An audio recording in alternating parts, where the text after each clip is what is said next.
મહેસાણાની Dudhsagar dairy સંલગ્ન મહબૂબપુરા મંડળીની સાધારણ સભામાં ગેરરીતિનો આરોપ.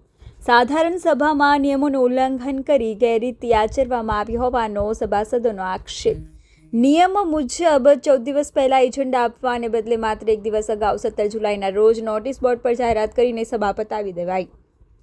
લોકશાહીના ધજિયા માત્ર 20 થી 25 લોકોની હાજરીમાં ચૂંટણી યોજ્યા વિના મનપસંદ કારોબારી સભ્યોના નામ નક્કી કરી સભા સમેટી લેવાઈ હોવાનો આરોપ.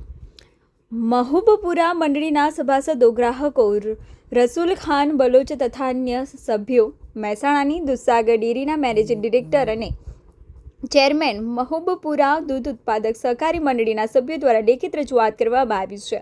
પત્રમાં જણાવ્યા મુજબ 18 જુલાઈ 2024ના રોજ પ્રાથમિક શાળા ખાતે એસએમસીની મીટિંગ દરમિયાન ડેરીની સાધારણ સભા પણ બારોબાર આટોપી લેવામાં આવી હતી. સભાસદોએ ઉગ્ર અસંતોષ વ્યક્ત કરતા જણાવ્યું છે કે લોકશાહી ઢબે ચૂંટણી કરવાને બદલે મનસ્વી રીતે કારોબારીની રચના કરવામાં આવી છે. સમગ્ર મામલે યોગ્ય સંજ્ઞાન લઈ ફરીથી વિધિવત સાધારણ સભા યોજવામાં આવે તેવી કડક માંગણી કરવામાં આવી છે.